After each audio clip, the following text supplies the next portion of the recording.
The following is a presentation of the Belly Up Sports Media Network.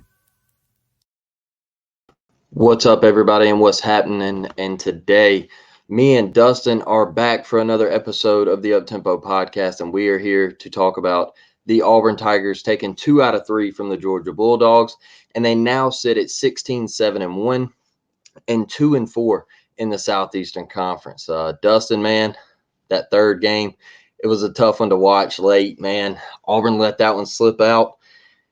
That's a tough one, man. It's a tough one to watch. It's a tough one to hang around and keep the TV on. Things went sideways quick. I believe it was the most runs Georgia has ever scored in an inning. The eighth inning, yeah. Yeah, and over 100 years of baseball, so I'm glad we allowed them to have that on us. Yeah, man. Tough in the Deep South's oldest rivalry, right?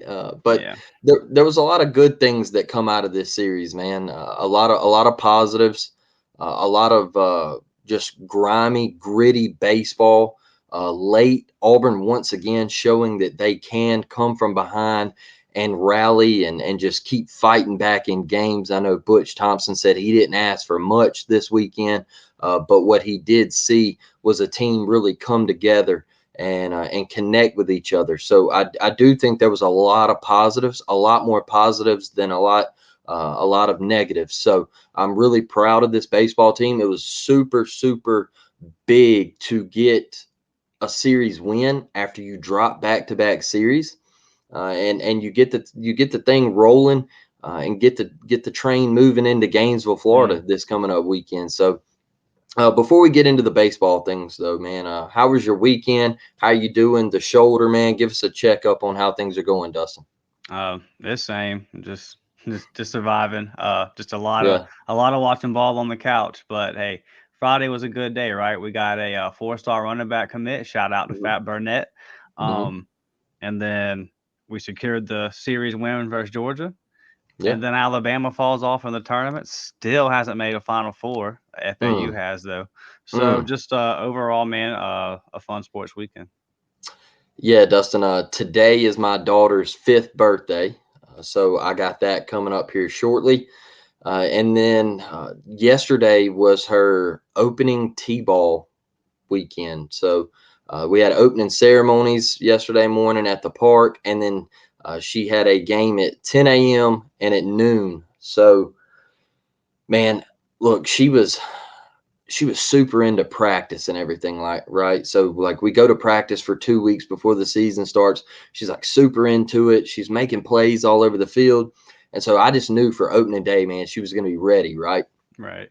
And we get out there in the first inning, man, and it's like, there's 100 people in the stands and everything. And so I'm like, oh no, like stage fright, like she's getting out there and like she plays pitcher in first, and she immediately just shuts down. And I was like, no, like, come on, Emma, come on, baby. Like, don't do this to me, like, come on. So I walk out there and I take a knee and I look at her and I'm like, what's wrong? And she's like starting to cry and everything. And she looks at me and she's like, Daddy, I'm just scared. And I was like, what are you scared of? And she's like, there's just so many people. And I said, look, baby, you can't be Brandon Miller, okay? All right. When the lights get bright, you can't shy away from the moment, okay? Like, this isn't the time to shy away. You got to show up, all right? Yeah. You can't let your team down, all right? After all this stuff that you've talked and you've showed me leading up to this moment, you can't do this to me, all right? You can't break the hearts of all these people like Brandon Miller broke the hearts of Tuscaloosa, all right? Because, you guys were a lock to make the Final Four and everything. You bought your hotels and everything in Houston. And Mr. Nick Perkins on Twitter, a big Alabama account, he gets on there and says, man, I can't wait to watch Alabama, Nate Oates, and Brandon Miller cut down the nets in Houston, and Auburn fans are going to scramble and everything, So, man, I just went out there and I told her, I said, look, straight up, I said, you can't be Brandon Miller, okay? You got to show up when it counts, all right? And, man, after that, she looked at me, and we got over in the dugout. the inning ended and we got over in the dugout, and she said, look, she said, I'm going to get out there. And one of her friends, his name's EJ, he come over and so you can kind of play like in the league that she plays in, you can play like a kid on each side of the pitcher's mound. And because they don't really hit it past the line and stuff. Yeah. So he comes over there and he like puts his arm around her and he's like, come on, Emma, like, come play and everything, And so she told me, she was like, hey, I'm going to go play. And I was like, good, like get out there, make a play. And dude, I mean, like second batter, like he hits one and he hit it like pretty hard off the tee, man. And she fielded it, picked it up and threw it to first. I was like, okay, like we got the shyness out. Like the Brandon Miller has left. So, yeah, Friday was fun. It was fun to watch, Florida Atlantic making a Final Four before you do. Hey, Florida Atlantic, man. Stand by what you say. Like, that's my thing. Like, bro, I've said stupid shit on Twitter and I'm not going to delete it. Like, stand there and dunk on me. I mean, Nate Goats that's what I'm talking deactivated about. Twitter. That's what I'm talking about. And then reactivates it 24 hours later. And all he's done since is take personal shots at people, calling girls hoes, calling people ugly, and you're skinny, you must be on meth. Like, okay. And then, so I made a post pointing out as well, just how Friday was for Auburn fans today. We got a 4-star running back. Always nice to secure a series dub versus Georgia. And by the way, Bama's going home, and they still have not, like, let's be real. We're all sitting here going, man, they cannot win a basketball natty before we do. Yeah. They didn't even make the Final Four. So I just pointing out, man, great day to be an Auburn Tiger. It got 300-400 likes. So all the Bama fans that are actually in the mentions clapping back, every single one of them, same thing as that Nate Goats, whatever he calls himself, a burner account, a fake name, a avatar or something as your picture or whatever. Like, so it's the same old story. People that want to talk a big game, but won't even put their face, won't even put their name to what they're saying. So it's just like, it's hard for me to even respect you, just a clown. It happens, brother. It's the NCAA tournament, and y'all got, and people were trying to tell y'all that. People were trying to tell y'all that. Like, it just takes one game. You acting like you're just a shoe-in. Yeah, dude. And Brandon Miller's numbers in the tournament speak for themselves. Dustin, so my thing with that is, man, is like, big shout out to people like Brandy and Kyle on Auburn Twitter who do put their faces, all right, and their names out there, man. And like, you have somebody like that come in and take a personal shot and all that. Like shout out for, for hanging in there and just doing that. Like my big thing was when the kitchen's hot, don't deactivate and run. All right. Like step in there, man. All right. Don't wait 24 hours because San Diego State knocks you off and everything. Right. Like that was my big thing with the whole, like I had somebody yesterday come at me and say, oh, all you've done is talk about Alabama and you're an Auburn page. It's a rivalry. It's the greatest rivalry in college sports. What do you expect?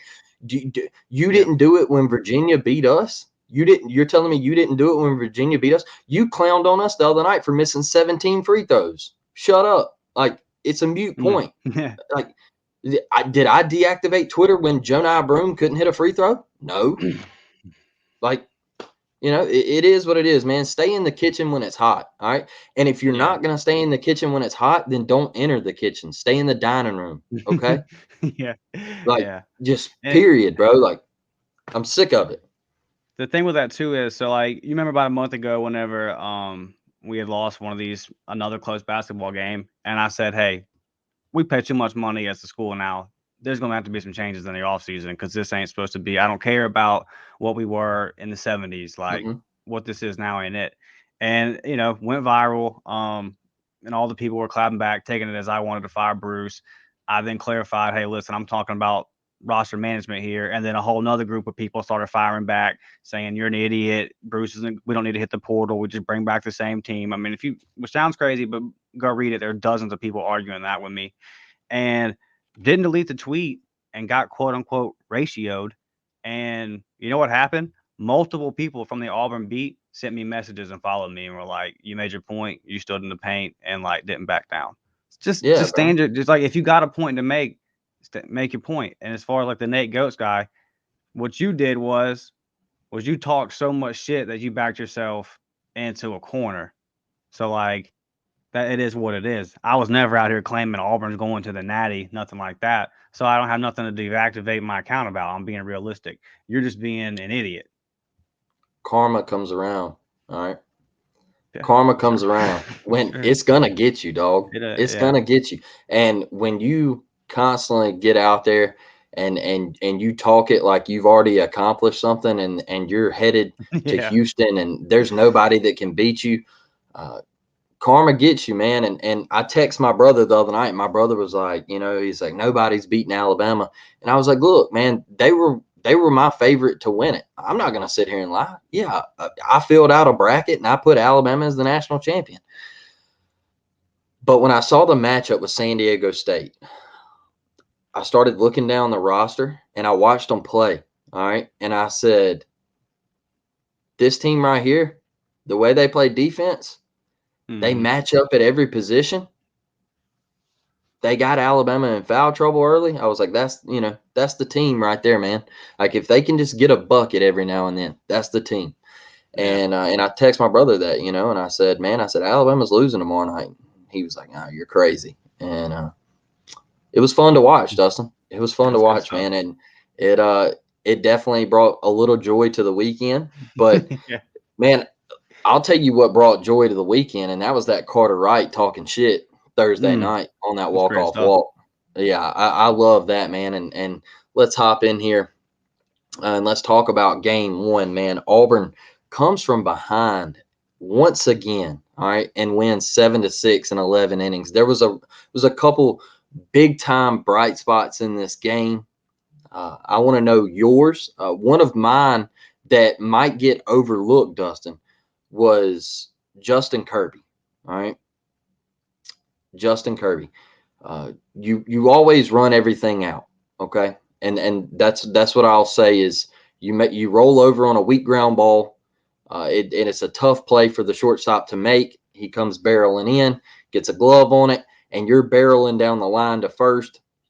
You cause an overthrow, run everything out. If you're a young kid listening to this show, you play baseball, I don't care if you bunt it right back to the pitcher. You bust your tail to first base because you never know when there's going to be an error made. All right. Caden Green, look at him the other day. All right. Routine pop up in the infield. He drops it. Guys are running. Georgia gets a run out of it. But man, Justin Kirby, that was a real bright spot for me, is him busting it down the line. I really enjoyed that. And I know we have a lot more to talk about, but I just wanted to get that out there first, Dustin. Yeah, I hear you. For me, it's about Herbert Holtz. It's about Cooper getting back in there, and getting a hit in a clutch spot. I mean, because didn't know he was going to play, and then all of a sudden he's up here in a primetime moment and gets a hit. That's tough, man. He ain't played in 3 weeks to a month, so to come back in there and get that hit, man, good to see. Glad to see that. Good to see Bobby Pierce back starting. He didn't get a hit Friday night, but he drew 2 walks, got on base. And then ultimately I thought that it was beautiful watching Carter let the guy know, hey man, you're about to throw balls, and he did. And then I thought it was funny seeing the Georgia fans' reaction online after the game, calling it classless. Y'all are literally grown people. Yeah, y'all are grown men and women that get in other grown people's face and bark like dogs, and you have no where to stand. You have no basis for an argument here. It was a fun night, man, and just another Auburn comeback. They get out, they jump on us early, but this team they don't give up, dude. We say it time and time again. Dustin, how about Tommy Vale and, like you mentioned, Herbert Holtz and Will Cannon? I mean, have a night, kid. Salute to you, sir. Will Cannon showing the emotion too. I absolutely love that. This pitching staff on Thursday, man. I know Tommy ran into a little trouble in the fourth. He gets back to the second time around the lineup, runs into a little trouble, but he guts it out. All right. He gets his 5 innings. He does his job, in my opinion. You give up 4 earned. You only walk 2 guys, and you have 7 Ks. Tommy Vale, I'm going to give you that right there, my man. I think you did an exceptional job. You handed it over to Christian Herberholtz, and my goodness, my buddy, he shoved Dustin. Yeah, he did. And then Will Cannon, excellent job out the pen, man. I really thought this performance set up for a sweep after Auburn comes back. They battle back, man. They get that dub. I thought the pitching staff on Thursday night really set up for Auburn to sweep this series. I was excited about it. Bryson Ware, once again, man, just clutch after clutch after clutch performance. I know we'll talk about him in just a second, but man, just talk about the pitching staff, those 3 guys Thursday night. No, we ultimately still ran out of pitchers on Sunday. We'll get into why that's because that's unfortunately with Gonto out. That's just kind of where we sit. But, like I said, this is a good setup. This is a good setup coming into the weekend. Had every reason to feel good about it. And guys that we keep saying this. I hate to beat a dead horse. We need guys to step up and be consistent in this pen. And for Tommy, it's just that 4th inning, these last couple of starts. It's just been that 4th inning. I mean, he'll be cruising until then. And then he, like you said, he gets that second time around and it gets a little messed up. So, but ultimately still gave us 5. And that's been the max, brother. And our 6 SEC starts, 5 innings is as deep as anybody's gone. Yep. So, in my opinion, you at least got to be giving us 5. So, I mean, glad that we got that. And it's, like I said, man, just kind of good with the bad right there. But it really, the thing I'll say about that 4th inning was it really could have went sideways. I mean, you saw an inning go sideways yesterday. It really could have went sideways. Tommy was able to mitigate the damage, get it back under control. And if you just keep our bats within a reasonable range, then you have a chance to win the game. And Tommy did a good job of that. And then, like I said, like I shouted out Herberholtz, and then, like you said, Will Cannon coming in, only giving up 1 hit, 1 on run, striking out 3 of his own, holding the game down and getting the win. So shout out to all 3 of those guys. That's what I keep saying, right? I probably said it 15 times at the start of the season. It's in there. Yeah. It's in there. So right here, here's tangible proof that this staff and this pen can do this. So you can do it. And got to get consistent, bro. Exactly, man. You hit the nail on the head. One guy I do want to shout out the entire weekend for real. And I know I mentioned him just a minute ago about dropping the routine fly ball at 2B, but that's Caden Green, man. Way to show up and swing the stick, brother. A guy that was hitting around probably 230 coming into the weekend. I think he raised that up to around 258, 259, something like that, 260 hitting right there. Homer. Yeah, had a big homer Friday night. And then you follow it up with Bryson Ware in the 6th. He solos. And then you get down to your final strike, man. And who else would you want at the plate besides Bryson Ware? And this really this game Friday night gave me Texas A&M vibes from last year. If you remember that Texas A&M series, we were down to our final strike, our last out on the road at A&M. And Brooks Carlson, he steps up to the plate and he delivers with a line shot down the right field line. Auburn comes around to tie the game up, and they eventually win it in extras at College Station. So this really, really gave me those vibes, man. And we ended up taking that series 2-1. And a lot of people, last year they said, Auburn, no chance they go out to A&M and win the series. And that kind of started a little momentum right there in SEC play for Auburn. So Bryson, he gets a pitch on the outer half. He takes it the other way. We come around, we tie the game up. I'm not really sure, Dustin, why Josh Hall was bunting. I'm not going to question Gabe and Butch there. I didn't care for it. I think you swing the bat in that position. Or, like you said, I had no idea that Cooper McMurray was healthy. All right. There is a Brody Wortham that can hit in that situation. I'm just, Yep. the bunt's got to be fair or foul. Okay. And as soon as it come off the bat, I knew he was out. All right. But I like you to swing away. I like you to swing away in that spot, because especially like Josh had just, he had just clutched up against Georgia Tech in that midweek 2 weeks ago, and he got a big time hit. So have some confidence at the plate, and I just wasn't a fan of the bunt, man. But thank goodness Will Cannon was him, and Coop got his chance with 2 outs in the 11th, and got Ike over to third, and then Stanfield drew the walk, and then ultimately Carter with the walk-off, man. What a better way to walk Georgia off than watch Carter walk down to first and talk trash. And Dustin, to the people who were in those mentions like you were talking about, like I tweeted out the other night, grow a set, all right? This is the Deep South's oldest rivalry, all right? Grow a set. This is a rivalry. Carter Wright is from Blairsville, Georgia. He grew up with a lot of those kids. He probably played travel ball with a lot of those kids on that roster. It was personal, okay? It was I'm up here in the box. You're on the mound. We know each other. Let's go right at each other. All right. That's why he looked at him. He gave him a little, and he said, "Let's go." All right. He said, "Let's go." Carter said once he got to 2-0, he said he was taking all the way. Loved it. And I think that's good for baseball, Dustin. Tell me if I'm Yeah, of wrong, course. but No, I of think course, I man. think it's good.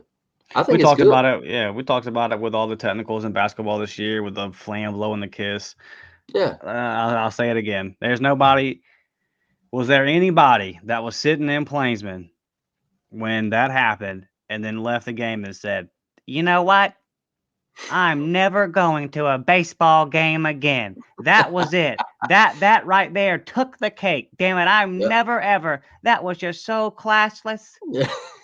Yeah. I don't think a single person said that. I don't think anybody sitting at the crib said that. So yeah, bro, it's Georgia. Screw Georgia. If we're having a canned good competition, I hope we collect more SpaghettiOs than them, bro. Like, what are we talking about here? And if we beat them in the sack relay, I hope that we turn around to them as we cross the finish line and let them know we just beat you in the sack race, bitch. Like, what are we talking about? I don't want to hear it, bro. I screw Georgia. Like, it's fun. And yes, it's fun for the game. College baseball needs eyes. Go on YouTube and look up the most watched baseball videos. It's fights. Yeah. It's managers getting thrown out. Those kind of things. It is what it is. Okay. So at the end of the day, and then you come into Saturday, or in this case, Friday, you come into game 2 and you're thinking, okay, that game ended with a little bit of trash talk last night. Mm-hmm. Well, it's going to be amped up today. And it was. And then just like when they put it on us yesterday, when they started putting it on us, they let us know about it. That's part of it, bro. And it's fun. It makes the game fun. If it hurts your feelings, then it's not for you. Exactly, man. Like I always say, go watch Netflix. All right. If you don't like it, go watch Netflix. I don't know what else to tell you. And like you said, man, game 2, Auburn once again comes from behind. I mean, how many times are we going to do it this year, Dustin? The big 6th inning, Auburn strikes for 4 runs. Justin Kirby, how do you do? All right. Gets a pitch to drive, and he absolutely hammered it, Dustin. We lost it into the light, man. Couldn't see it anymore. I think he hit that baby to the moon, if I'm not mistaken. But man, what battle! John Armstrong getting the dub, and Chase Isbell coming in. Kudos to him. I know there's another big guy that you've been wanting to see come out of the pen and do it right, man. And I know you gave him his shout out on Twitter. Overall, it was just a great performance. Once again, the pitching staff, I honestly think this was the best pitching performance we had all season. Tanner Bauman, 2 2/3. Chase Alsop, 2 2/3. John Armstrong, 2 2/3, and Chase Isbell coming in and getting his save, man. I do think this was the best pitching performance that we've had all year. I really do. I know Tanner run into a little trouble. I believe it was in the second where he had the bases loaded, 1 out, and he got out of it. Man, it was just really good stuff. I believe he forced a infield pop up to Ike, and I think he struck the next guy out if I'm not mistaken. But he gets out of it, and if you were expecting Tanner to go any more than what he went, man, it wasn't going to happen. Like, he's a reliever, and we'll talk about this towards the end of the show of why Tanner. It really hurts for him to be a starter, because you look at Sunday, we'll talk about it. But he's not going anymore. You know, you look at that 2 2/3, and you say, yeah, well, Tanner's a relief pitcher. All right, he's coming out the pen to start, and so he did his job. Okay. He gave up 4 hits, 2 earned runs, 2 walks, 2 Ks. I can live with that, man. I can live with that. You turn it over to Chase. All right. And Dustin, I'll let you take it from here, because I know this is your guy. You've been calling for his name, for him to step up. How did he look for you, Dustin? Oh, it's great. I mean, and I've only been hard on him because of, again, the ability, the potential. You Yep. come out and you give us 2, 3 outings out the pen where you're throwing nothing but gas, and then you have 2 or 3 outings where you can't get it out, and it's just like, come on, man. Like, if we're going to stay afloat in the SEC through Gainesville next week, bro, we still got to play LSU. Like, schedule is what it is. We need this version of Chase also. And he's got it in him. And everyone knows he's got it in him. Butch believes in him so much that he originally had him set to be the Friday night starter. So it's there. 2.2 innings pitched, only gives up 1 hit, strike out 3. Stuff was on, looked in command, never looked like there was any doubt. And again, you just give us a couple innings of clean baseball, we're going to score some runs eventually. Just keep it around there, and we're going to do it. So beautiful performance by Chase. I want to see it again next weekend, bro. And then Chase Isbell. He's starting to come on. Guy that we were hard on at the beginning of the season. The numbers were what they were. I'm not going to hold yesterday against him, because that's not the situation. Yeah, he's not. Then the TV announcer spoke on it perfectly. A closer goes off of adrenaline. I'm coming in here to close this thing out. If you're down by 2 touchdowns and a field goal, ain't nothing to get amped up about. So but overall, I think Chase Isbell's come on these last couple of weeks, and he's playing. He's pitching well too. So Cole Foster with a good night, 2 runs, scored 2 runs, got a walk and a hit. Bryson Ware still doing his thing. Ike with big at bats. Yeah, man. And that's the thing too. That's the thing I don't want to go unnoticed about this weekend is getting Cooper and getting Bobby back are huge for the rest of this season. And they both come back a little bit earlier than I thought they were going to. And I'll ask you something here in a minute about that. But Ike Irish, man, getting his first bomb, little Juan Soto, getting it over the Green Monster, man. How about that? Yeah, that's big stuff for Ike, man. And then ultimately Justin Kirby and his 3-run bomb in the 6th, that really put the nail in the coffin, in my opinion. Georgia did have a chance late, Dustin. There was 2 big plays at home plate in this series, but one of them happened in game 2, and it was a single out to it was out to Kaysen, right? And Kaysen made the throw to the plate, and the Georgia runner just flat out missed home plate, man. Just stepped right over it. What is this, the 3rd time it's happened to? Second time this year? USC. Yeah. Second time this year. So, like, wow. And then he kind of looked shocked. Like, did I really miss home plate? Yeah, buddy, you stepped right over it. Like, I mean, and John ends up applying the tag, and then there was a little shit talk there. Did you see that? Like, John just kind of like, love that, man. That just kind of shows you like how deep this rivalry is. For any of you that might watch this show and just not really know much about Georgia and Auburn, it's deep, man. It really runs deep. So, man, just the emotion right there when John got up and just kind of bowed the chest out a little bit. That was fun to watch, man. But yeah, just the fight, man. The fight to come from behind once again.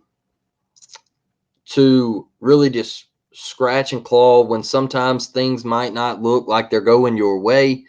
You find a way to come back and just get a victory. Just gut one out, man. Do what you got to do. The bats eventually wake up, and you win a series, and you still got a game to play. So you're up 2-0 on Georgia, and it just feels damn good, Dustin. Yeah, that play at the plate, in baseball, you have these moments of like, in every sport really, but like in baseball, you have 2 or 3 innings where it can be quiet and then something pops. So just a big moment that grabbed the momentum back in the ballpark. I think that Plainsman was crunk after that, bro. Like everything was turned up, sold out crowd. So yeah, that was huge, and to me, kind of just secured the win because at that point you had the part at your back the rest of the way. And you watch I watched LSU and Arkansas this weekend. We got to get more like the box, bro. And I'm not saying we'll ever have 20,000 people there, but like, man, they didn't sit. They were standing. I mean, look, it ain't against the law to stand up on 2 strikes and cheer your guy on. You can get up out your seat, and if somebody's standing up in front of you, and then you want to be like, hey, can you please sit down? Like when I was in Plainsman a couple weekends ago. Stand up. I'm gonna tell you, it's 2 strikes. We got guys on. We need to cheer the pitcher on. But after that moment, Plainsman lit up. Because I'll be honest with you, I thought it was kind of too loud, too quiet this weekend. But from that moment on, the momentum kind of switched and we carried it out. So yeah, it's just like you said, bro. Fight. I mean, an interesting note out of this game. I guess after Sunday, this will be changed to 15. And so when we score 4 runs. 16-1-1 or 16-2-1 now. So 1-5 otherwise. So at least get to 4 and we'll do all right. So I thought that was an interesting statistic. So yeah, dude, just really the same thing that we've seen all year from this bunch, and we needed this one because you lose a series to Southeast Louisiana, you lose a series to Arkansas, and you're going to Gainesville next weekend. This is a series that you had to win in the middle of this stretch right here. So Saturday night or Friday night, crucial and just strong performance all around. The guys, Bryson Ware doing his thing, Ike doing his thing. And then what was funny about that home run, bro, was like we've seen him square up on so many balls this year. And then that one, he kind of like golf, had to go down there and get it. Didn't look like he got all of it. And that's the one that cleared the monster. Yeah. That Ike, man. Look, I know I'm sorry. I compare him to Juan Soto, and a lot of you might just hate hearing it, but dude, it's freaky, man. It's freaky. Yeah. The dude is so good.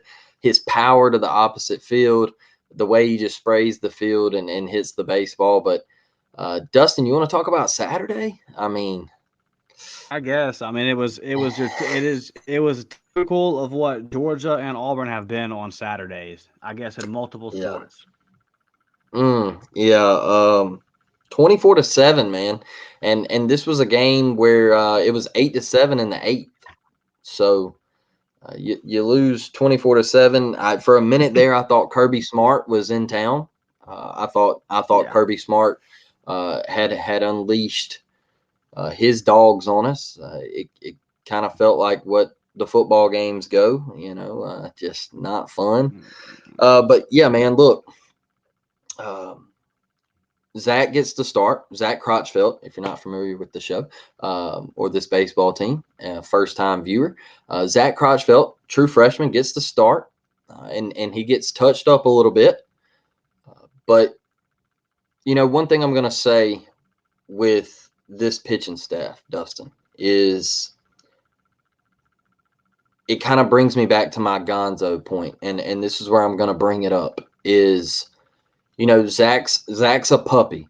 All right, let's be honest. And I know everybody's like, oh, well, he needs to grow up. All right, he needs to get going. But here's the deal, man.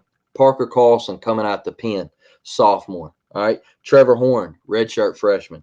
All right, Cam Keychok, true freshman. All right, we got puppies on the back end. Okay, we got babies. All right, freshmen, sophomores, redshirt freshmen. All right. Missing Gonzo kills us. And this is why, okay? Yeah.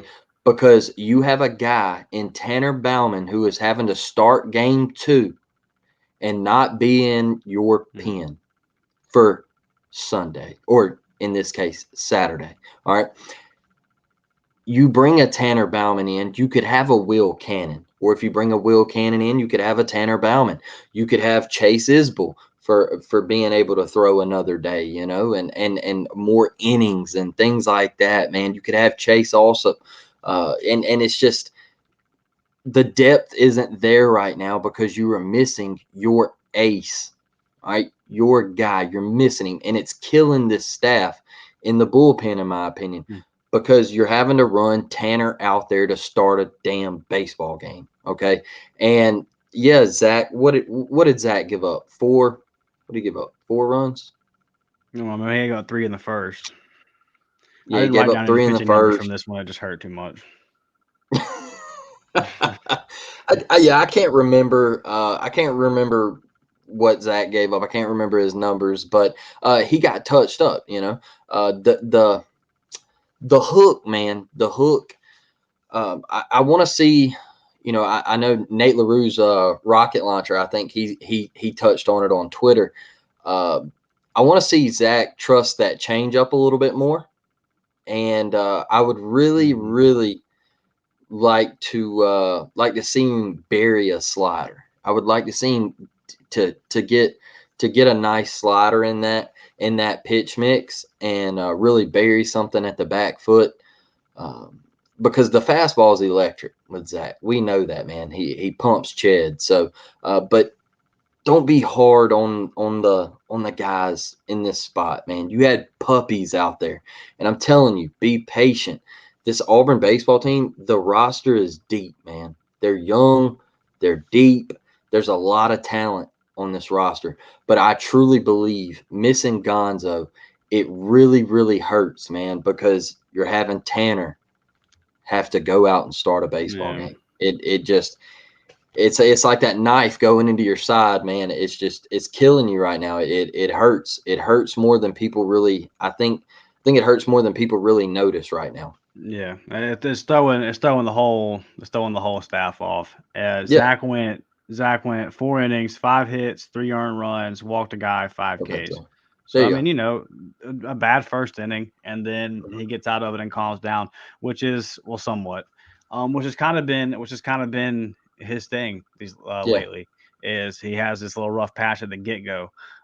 So like you said, man, the fastball is electric. He's just got to get some of that other stuff worked out, and man, overall, bro, like if we just take a step back and look at this team, what's your goal, right? Like for me, it's just make the tournament, let these young guys get developed and get reps, maybe make some noise in a regional if we're lucky. But like, I don't have crazy expectations this year. I know how young this team is, Yeah. and if you told me before the season, you're not going to have Gonzo, which, by the way, I was one of the only people raising concerns about that before the season. You were. So, but that I would have been like, damn, that kind of throws it all out of whack. So, like, just what are your expectations? And ultimately, you look at games like today and or Saturday, and you say, well, I got to finally play catcher. We got to see what that looked like. We got to mess around with some things a little bit. Um, you know, the ERA is the guy that threw Sunday. To your point about Gonzo throwing the staff off, and then this is also to a point of some y'all got to step up. 4.87, 6.75, 4.50, 8.82, 6.75, 99, and 7.80. So, like, those are the ERAs that came out and threw for us on our Saturday. Yeah. Hard to win SEC baseball games over a season if that's what you got. So, you know, we got to stay afloat. I want to see these young guys get reps. Young guys like Zach are just going to have ups and downs this year. Mm-hmm. You know, this is going to be a developmental year for Zach. He's probably getting thrown into the fire a little too early, but just wait till next year. So I mean, look at these guys, bro. Ike, Chris Stanfield, Zach. Like we can go down the list of young guys that we depend on. That's Let's what just I'm make the saying. tournament this year. Let's stay afloat, and then we're fine for the future. Add a few guys in the portal, and it'll be bang bang. You got to have reasonable Coops Young, expectations for this year, right? yeah. I mean, and I think a lot of that of like what you're talking about, Dustin, is like a lot of the fan base. You get that Omaha itch, and you get out there and you win a game this time. All right, you beat number 2 ranked Stanford, and so when you get that itch, man, you're sitting there and you're like, oh man, all right, like now we won a game. All right, we want to get back, and now we want to make the College World Series final. All right, but the thing is, man, is you had your entire team drafted last year. Yeah. All right, and so it's tough, man, when you lose guys like Rambo and Sonny and Berhalter and you just go down the line, man. I could sit here and keep naming names and all the pitchers. And Brooksy, big time clutch Brooksy. He's not in the lineup anymore, and just so I mean, we could just keep going down and down the list, man. So we got to reel it back a little bit. And just say, hey, like you said, a regional, maybe they do get hot. All right. Maybe they do get hot in a regional and they get up to a super regional and they pull off a Corvallis type showing from last year. And maybe that does happen. But let's live in a world where we have to look at this team right now and we have puppies. Okay. And I keep harping on that because we're just young, man. We're young. And one thing I wanted to ask you, Dustin. Well, let me hold off on that. Let me hold off on that because there was a play at the plate. And kudos to Ike Irish, man. I don't think you could have played it any other way. I think you did a hell of a job getting up the line, attacking the baseball, and applying the tag, and ultimately holding on to the baseball. I think it was a hell of a play as a catcher, and getting to see Ike behind the plate. I think that was an A+. I think Ike. I don't know. Like I said, I'm gonna hold off on that just yet. I'm gonna hold off on it just yet. But yeah, man, what were your thoughts on that play at the plate? Just the obstruction ruling. I didn't understand it. Yeah, so I mean, it changes. It changes the complete. You're taking a crucial out away from us, and then ultimately they go on to have a huge freaking inning. So like this, so it's not one of those situations where you can say like, so like normally in football you'd be like, man, look, one call ultimately didn't change the game. But that's the way like a game like football and basketball are set up. You can overcome bad calls. In baseball, man, you got 27 outs. So like if you take one away, you can really drastically affect the way the game changes. And I don't know what the call is there. I don't know. I have no idea. I don't even know where they're coming from, what you could possibly be looking at, what you could possibly be calling obstruction. What else is Ike supposed to do? What else do you want to? I don't. Yeah, I would there's just, nothing. I would just ask. I would just ask Birmingham to show us, put on a presentation, and show everybody what the catcher's supposed to do there. Because I'm at a loss for words. If that's obstruction, then I have no idea how a catcher's supposed to get a runner out at the plate. Dustin, and look, was Ike in the baseline? Yeah, but I thought the runner actually had a path to go inside. All right. I thought he could have went around Ike and went inside of Ike instead of sliding into him. I mean, but going full speed, you don't think of stuff like that. But like on the replay, man, I actually thought he had a path to go inside of Ike instead of sliding right into him. And there's nothing Ike could do, man. Like, I mean, you had to go for the ball. And so like all of this stuff, man, about, the player safety and obstruction of the baseline and you can't run over the catcher and all. I mean, it's just one thing after another. It's just, I don't know. Well, I think the world gets softer day by day. It's just, I don't know. Hell of a play by Ike, in my opinion. I thought he did a damn good job behind the plate myself. Dustin, tell me what you think about this. Tell me what you think about this lineup, man. I sat around and I kind of thought about this right here. Maybe what it should look like going forward. Obviously, like we always say, we're not going to question Butch and what he puts out on the field. But, man, I got Bobby Barrels leading off at DH. I got Cole Foster at shortstop, hitting in the 2-hole. Hitting in the 3-hole, I have Bryson Ware at third base. Ike Irish at catcher, hitting in the 4-hole. In the 5-hole, I have Justin Kirby in right field. In the 6-hole, I have Cooper McMurray at first base. And in the 7-hole, I have Kason Howe in center field. Chris Stanfield in the 8-hole playing left field. And Caden Green in the 9-hole playing 2B. Yes, I know I've been saying that Gavin Miller at 3B and Bryson at 2B, but I can't take Caden out of the lineup right now because he's hitting the damn baseball. So, dude raised his average like 30 points this weekend. So, I think he went like 4 for 9 on the series with a couple walks. So, damn it, I can't take him out. Right. He's hitting. So, and guess what, people? If you don't hit, you don't play. So, if you're wondering why Nate LaRue wasn't in that lineup, there you go. Okay. You're not hitting, you don't play. Period. Offense, you got to have offense. You got to score runs. Okay. And I know Nate is great defensively, but he just hasn't hit this year. So why keep running him out there just because he's a great defensive catcher when you see Ike Irish, who's damn good behind the plate? He can frame it. He's got an arm. He can do all the things that a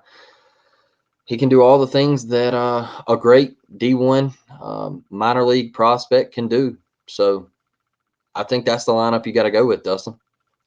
Yeah, I'm with you. I mean, I would ask you because me and you were texting about it yesterday, and that's what I want. Just because, I mean, like you said, dude, it is what it is. Nate's batting like 070 or whatever it is. I mean, Yeah. it's an automatic out right now.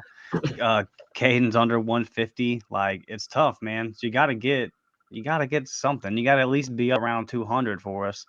I watched a team like LSU and their 9-hole hitters hitting like 285. Like, oh my goodness. So you got to be up there a little bit more than that. And but your point was playing catcher takes a lot out of you, and that could affect Ike at the plate. So I lend that more towards people that played baseball, that played catcher, that know about all that. I don't know enough about that to be concerned or worried about it. I would trust the experts. Yeah. But if he can do it, I mean, if it doesn't take a lot out from him at the plate, Yeah.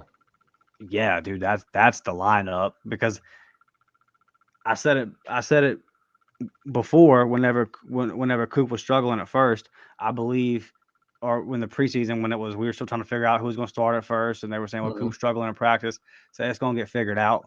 And then right when he gets hot, he gets hurt, comes back, gets 2 big hits this weekend, pitted. He played first for a couple of innings, out game Saturday, so he should be good to go.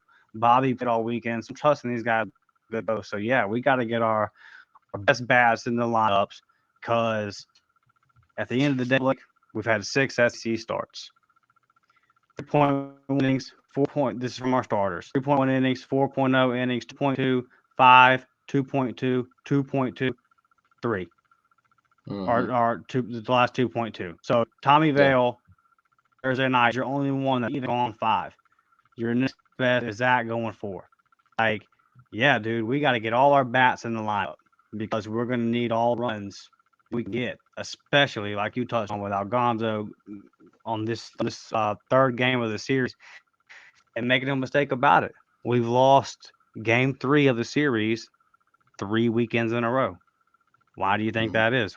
Like, we're running out of arms. So yeah, we've got to get our best options at the plate in this lineup. So I'm with your lineup 100% if Ike playing catcher doesn't take away from his ability to perform at the plate.